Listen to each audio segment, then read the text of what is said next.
Hey, if you have your Bibles and you'd like to read with me 1 Corinthians chapter 16. 1 Corinthians chapter 16. Amen.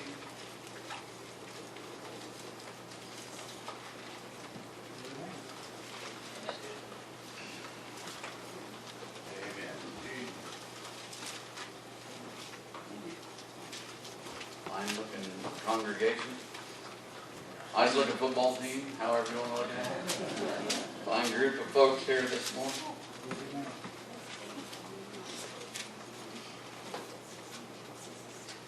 We did have a great Bible school.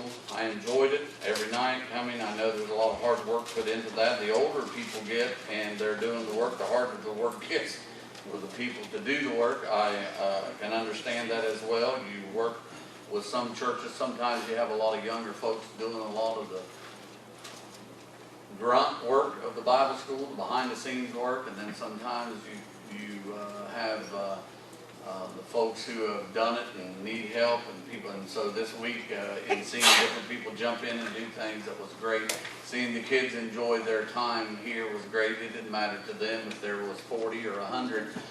They were just having a good time. They were in the moment, enjoying it, and so I thank God.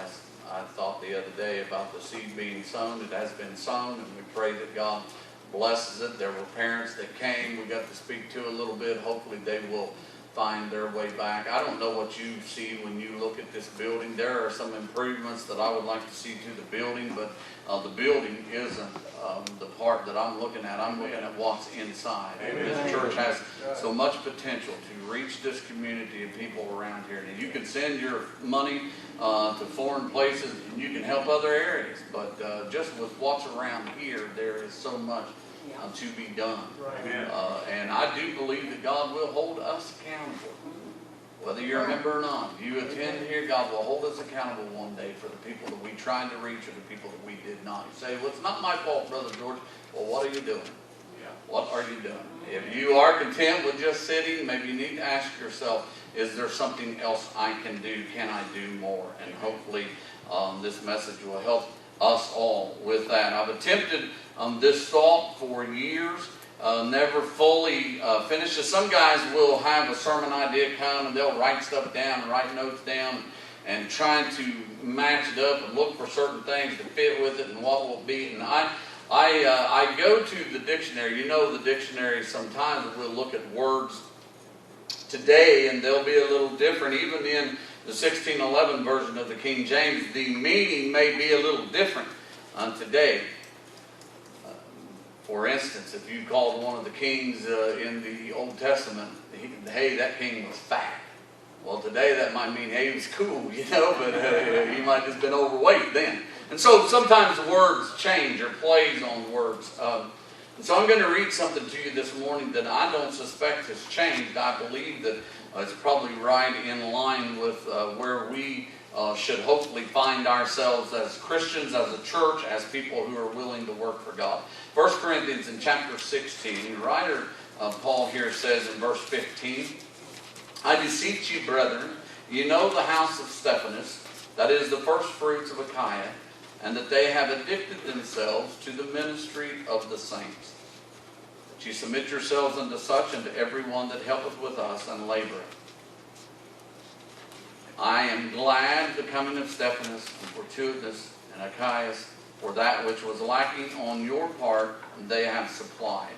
For they have refreshed my spirit and yours, therefore acknowledge ye them that are such. And so what Paul's doing here is basically saying goodbye. He's giving a closing of this letter that he is writing, a farewell, if you will, salutation to these folks. And he is, as he is writing this, he says something that I remember the first time I read it, it just caught me as funny. That the New Testament would use the word addicted. And in reading that, and if I'm not mistaken, you can look through there, I don't suppose you're going to find that anywhere else in the Word of God, but what does the word addicted mean?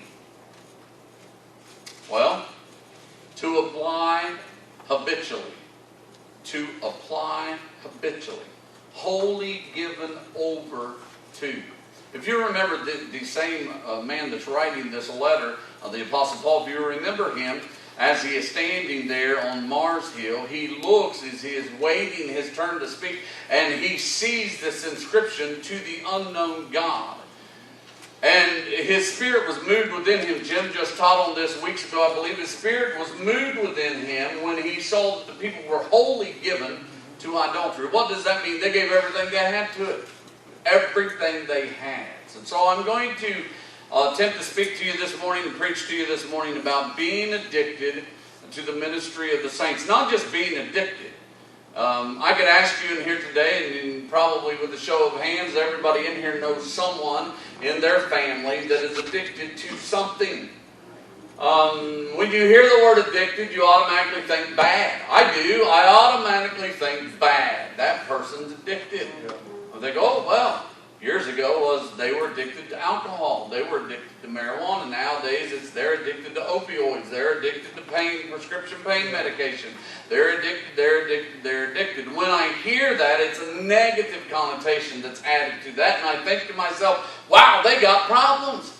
Look at George. He doesn't have a problem in the world. He's probably addicted to Big Macs, right? You can be addicted to something, and we can look at that and say, that person's really got a problem. If we could just talk them off the ledge, so to say, if we could back them up, if we could bring them down, if we could sit and have a counseling session with them, we could help them through the addiction that they are facing. I'm not making light of addiction. Believe me, folks, addiction takes the lives of a lot of young people. A lot of people, a lot of older people as well, but a lot of young people become addicted to things. We've got young people in our church. You saw our 3 grandchildren, and my prayer has been and will be and probably continue to be until they're old enough and out and doing their thing and probably beyond. God, keep them from the things that I know as a father and grandfather that lay out there that they aren't even aware of yet. You never become addicted to alcohol if you don't take the first drink. You don't become addicted to medication unless you take the first pill or shot. Now, I know that there are some children that are born with some of those things in their system. And I know that the doctors, the procedures that they do, the things that they do to help those children come away from that. But I'm not talking about that. I'm talking about things that you never become addicted to if you don't do them in the first place. You know, I pride myself on not liking spinach. You know, as a kid, I liked Popeye. Popeye was cool. And then I found out that was just a way to get a kid to eat his spinach. And somebody had it in their head, you know, Popeye's cool, spinach is cool, you ought to try spinach. So I waited until I was all of an adult and decided finally that I'm going to give this spinach. I mean, my taste had changed. I like a lot of different things. I'm going to try this. And I sat there as I was chewing it like a cow chewing its cud, thinking, what am I doing? Why am I doing this? I'd rather eat the cow than what it eats. Why am I doing this? But I didn't like it. And so I'm glad to say to you, I never became addicted to it. There are some things that I've been addicted to, and I would like to say that I can walk away from anything. I like coffee. I like a lot of coffee. I drink black coffee. I like coffee that is caffeinated. Can you tell? I mean, I can drink it by the cupfuls. It doesn't matter if it's 115 degrees outside. I just like it. And I do admit that it is somewhat of a habit. When I'm driving down the road, I do a lot of driving for my job. And while I'm driving, going from patient to patient or whatever I'm doing, it's a habit. There it is, and I can drink it. I like it. I'm addicted, right? I'd like to think I could stop that, but I don't know that I want to stop it. What if the doctor said to me, you need to stop it? Then I'd be probably not right off the bat because I'm a man. But somewhere I would eventually say, I think I better give a listen to what that doctor has to say and find a way to stop it. Well, this addiction that I'm talking to you about today isn't an addiction that's bad. It's an addiction that more of us need. Yeah. These people were addicted to helping other people. You do find that. Even in a world where, even I say a world, and it's becoming more of a general saying when we talk about the world with the World Wide Web and television and radio and all the stuff. I mean, it's easy to be here and be in Spain, to be here and be in Rome, to be here and to be in Mexico, to be here and wherever, because you can turn your television on or pick up your mobile device and look at it, and there it is right there on your phone. Even in the world we live in, you can find people who do not claim the name of Christ, that do help other people. They do. But I'm talking about loving with the heart that God has loved us with. When you look at someone who has wronged you or wronged your family or wronged your community, the love of God transforms us to the point where eventually we should be able to look at them. And I won't pass a judgment on how long it will be for you. But I will say to you, I don't believe that you can actually claim that you are walking with the Lord on a daily basis and you hate your neighbor or you hate the people down the road from you, or God forbid, you hate the people you used to go to church with. That's a terrible statement. Yeah. Maybe you don't go to church with them anymore. Maybe it's because you don't want to or you can't, but please don't say, oh, I just loathe that person. I was talking to someone the other day and we were talking about instances that had happened in the past with people. And I said, you know, we would be very hypocritical if we could not stand as Christians and say, I don't like what has happened, but I should, by the grace of God, be able to find it in myself through God to be able to forgive that person. Now, if that person doesn't change and they've offended you, then you're going to have some things you will have to deal with. And one best way to deal with that is to go in your house and lock your door, lock the world out, right? But there are some times that we have it maybe so easy that we can become easily offended. And the next thing you know, we don't want to help anybody around us. Well, what he's talking about here is he is so thankful for the first fruits. What's that mean? These are the first Christians here that he's speaking to of this household of Stephanus and the first fruits of Achaia. And he is saying that they have addicted themselves to the ministry of the saints. Wonder what that means. They've addicted themselves. So we know what addiction is. They're hooked. They've addicted. They've given themselves over fully to it. What would that look like today, as one man says, if we could unpack that in today's world? What would it look like? People are addicted to the ministry of the saints. So what do? They help those that are in need. Now, there would be somebody who would say, well, okay, Brother George, let me get my checkbook. How much do you want me to help you with? If that's the only way you can help, by all means, right to your little heart's content. That's not the biggest way, usually, to help. And somebody said to me one time, no, what would you do, Pastor, if someone came to you and they had just won $1 million in the lottery and they wanted to tithe on it? I said, I'd take their money. Are you idiot? Or what, you crazy? What? And they said, but it was, I said, I don't care how it was made. You know, sometimes people get hung up on music in church. Well, what's the style of music? Music all comes from God. We just throw different lyrics with it sometimes. But if you take the lyrics away and listen to it, sometimes music is music and money is money. And the same money that someone won in the lottery, they're going to go blow it on stuff that ain't no count. We could do a lot of good work for God. There are a lot of people that have a lot of money that aren't doing a lot of things for God sometimes. I'm not knocking those people. I'm not knocking those people. You got your money, you got it the honest way. God bless you, do what you want to with it. But what I am saying is, if there are people that love God and they have become addicted to the work of the Lord, to do what God has for them to do, and no matter whether that be go feed the homeless, go help with those, but folks, it isn't just about those people that you could look at and say, yes, I can really tell that person needs a hand. You got someone that's sitting on the pew next to you maybe that needs a hand as well. That song that said, somebody in heaven sure thinks a lot of you. Have you ever been awakened at night by God? Maybe you didn't understand what was happening. Maybe you just thought, well, I'm thirsty or I need to go to the restroom. You get up and you come back and you can't go to sleep. And you're thinking about someone and they're on your mind. Don't do the Facebook thing. Send them hugs and good wishes or good spirits or whatever in the world they do. Don't even do the little I'm praying. If you're not, don't even lie about it. If you're not, don't say it. But really do pray for that person.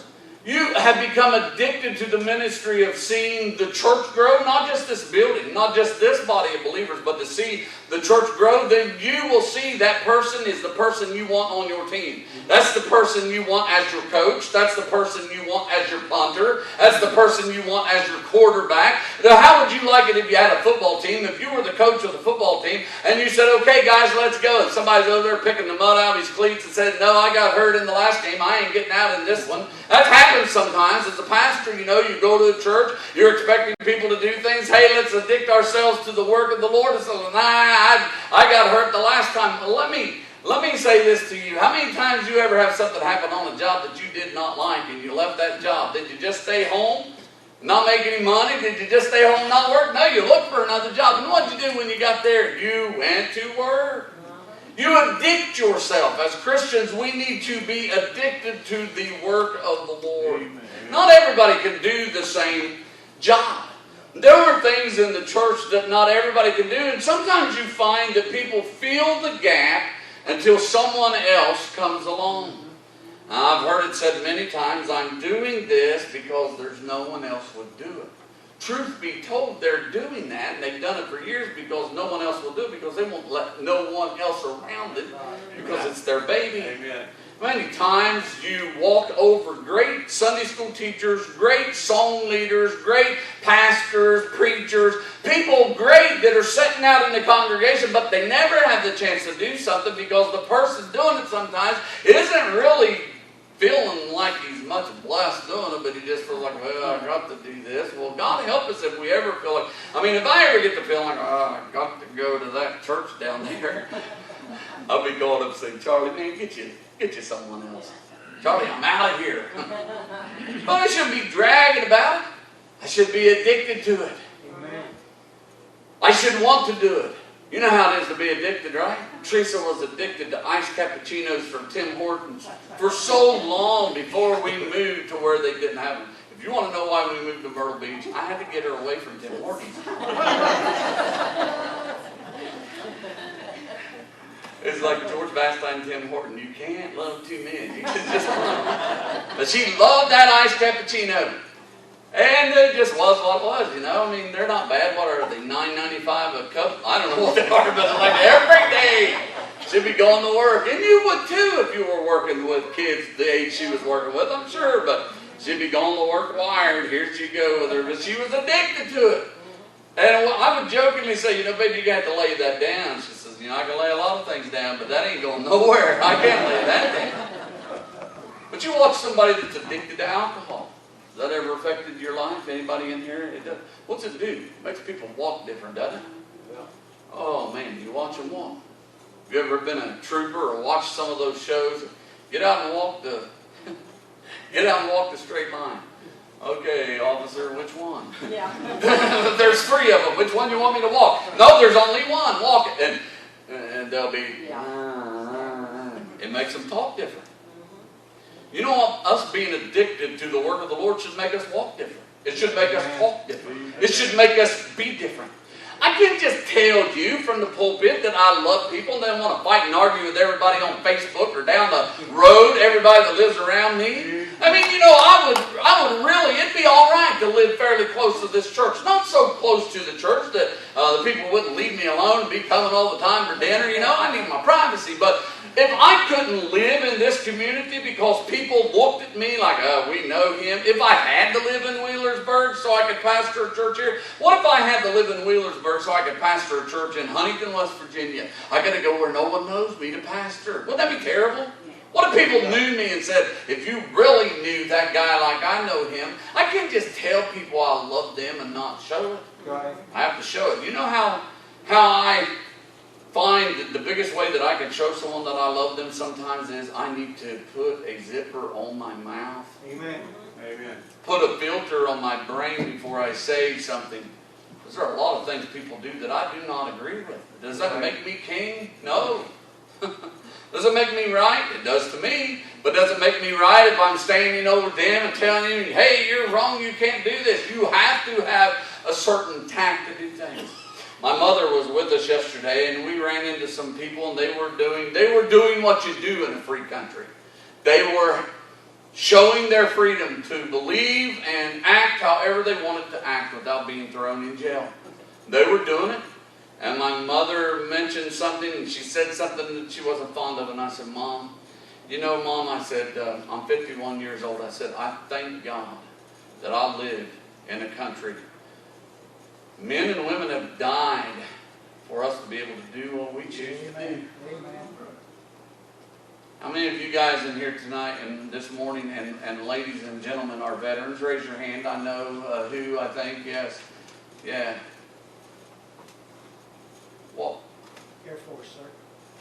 Marines? Yeah. Army? Dave? Army. Marine.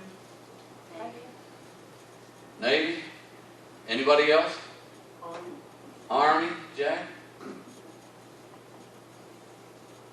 Now I could ask you how many of you fellows know someone, because some of you are in wartime, I'm sure. How many of you know someone that died in battle? Yeah. Why? So we could come back here and younger generations just act like idiots. Right? You say, George, you throw that word around a lot. I'm sorry, I'm trying, I'm addicted to it. I'm trying to get it out of my vocabulary. But we can also stand on the street corner and have prayer and preach if we choose to. Amen. And so I can look at that and say, if you stop this, our government will say, well, then you have to stop this. And somewhere along the line, that'll all come to a head someday anyhow. But as it is, people are doing their thing, and I'm coming here this morning and doing mine. And I'm going out when I leave here, and I'll do my thing. I'll go out every day as a hospice chaplain. Medicare covers the job that I do. They pay my salary, they pay my mileage, all that stuff. One day the government may look at that and say, you know what, we don't need spiritual care for this.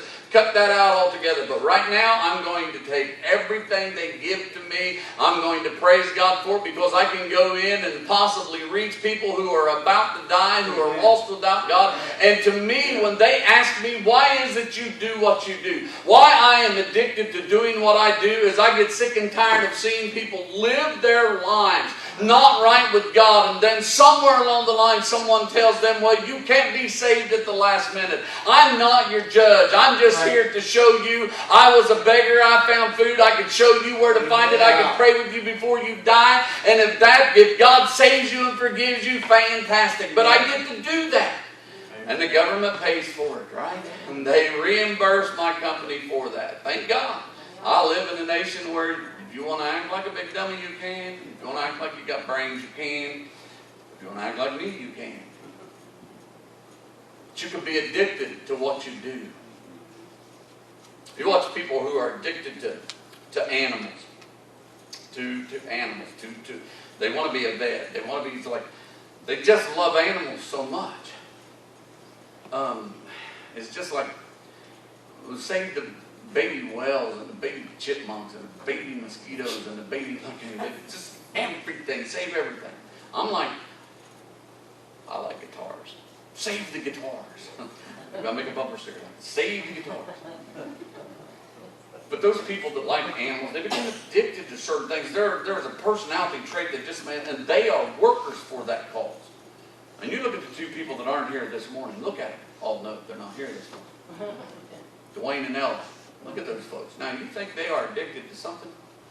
Yeah. If you get to watch this, yeah, you guys are addicted to something, all right? You just talk to them a little bit. It doesn't take long for you to figure out what it is, and they want to help those people who are drug addicted, those people, those children that are left behind. They want to help those homeless, those helpless. They want to help those people. And when you're around someone like that, what do? They want to get you on board. They're addicted, so they want you to be addicted. And you know, in the other way, the negative is misery loves company. You go down to any bar, just don't go in it, right? Go down to any bar, and what do you find? Misery loves company. You find people in there hanging out at those places. What are they saying? I'm trying to forget. Oh, I hope you forget all the money you're blowing on trying to forget there. All the things that you're trying to forget and run from. If that energy would be changed, and when we give our hearts to the Lord, it is, and we find things to really become addicted to really want to help others with, God will bless your community, your church, There's probably not a person in here today that couldn't stand up and tell me something that you dislike about what's happening in our nation today.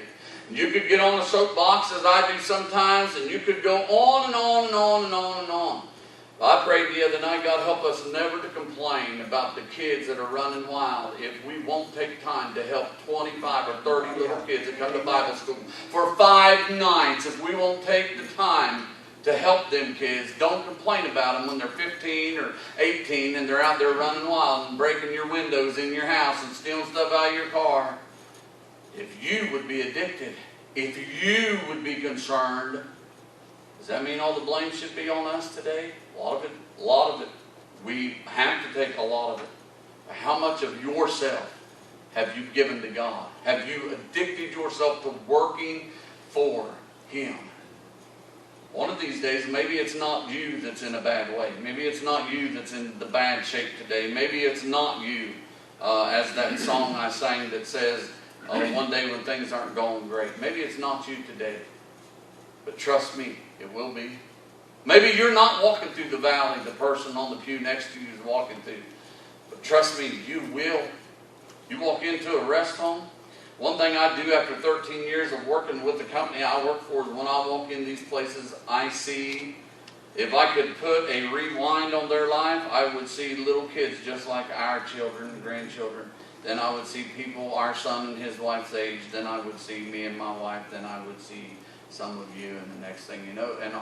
And what I'm saying is, when I walk in those buildings, I just see me. They're people. They just need love. And to be addicted to the ministry of the saints is sometimes just to go into a rest home, sit down with someone, talk with them, and allow them, if they can, to talk back with you. They're people. Give them some kind of integrity or honor just by giving them your time.